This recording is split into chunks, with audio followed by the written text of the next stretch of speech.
बहुत समय पहले की बात है। एक गांव में एक किसान रहता था। किसान बूढ़ा था और उसकी पत्नी सुंदर और जवान थी। किसान की पत्नी को हमेशा यह लगता था कि उसकी शादी बूढ़े आदमी से कर दी गई है। यह सोच सोचकर वह हमेशा दुखी रहती थी। एक दिन उस गांव में कहीं से एक ठग आया और उसने किसान की पत्नी को देखा तो सब समझ गया कि यह स्त्री अपने पति से प्रसन्न नहीं है। ठग किसान की पत्नी के पास आकर बोला, सुंदरी, तुम बहुत सुंदर हो, मुझे तुमसे प्यार हो गया है और मैं तुम्हारे साथ अपना जीवन बिताना चाहता हूँ। क्या तुम मेरा साथ घर चलोगी? किसान की पत्नी ठग की बातों में आ गई और अपने पति को छोड़कर उसके साथ जाने के लिए तैयार हो गई। दोनों ने भागने के लिए समय तय कर लिया।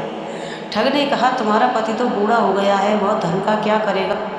तुम अपने साथ घर में रखा धन और जेवर भी रख लेना और भविष्य में हमारे वह बहुत काम आएंगे। स्त्री उस ठग की बातों में पहले से ही आ चुकी थी और उसके कहे अनुसार उसने घर में रखा धन जेवर भी अपने पास रख लिए। रात्रि में जब उसका पति और पूरा गांव सो रहा था तब ठग के साथ घर से भाग गई। सुबह होते होते जब वे गांव से दूर निकल गए, रास्ते में उन्हें एक नदी मिली। ठग ने सोचा, मैं किसी तरह इसका धन लेकर इसे यहीं छोड़ देता हूँ।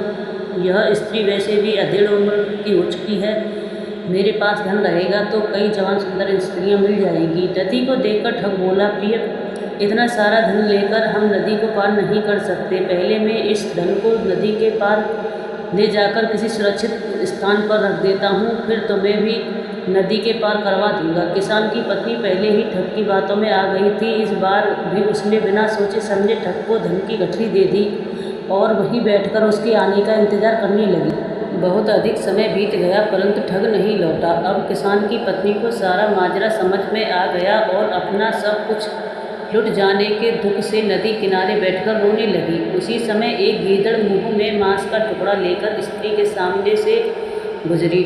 गीदड़ को नदी में एक बड़ी सी मछली दिखाई दी। गीदड़ ने मछली पकड़ने के लिए उस पर झपट्टा मारा। मछली उछलकर दूर चली गई और गीदड़ के मुंह से रखा मांस का टुकड़ा नदी में गिर गया और तेज धार में बह गया। यह देखकर किसान की पत्नी गीदड़ से बोली, अरे तू तो अपनी मूर्खता के कारण मांस के टुकड़े और मछली दोनों से हाथ धो बैठी।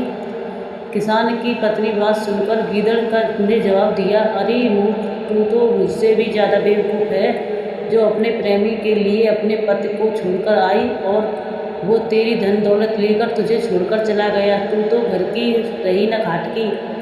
शिक्षा, इस कहानी से हमें यह शिक्षा मिलती है कि कभी भी मोटी छोटी बातों को लेकर अपनों को धोखा नहीं देना चाहिए, अन्यथा कहीं के नहीं रहते।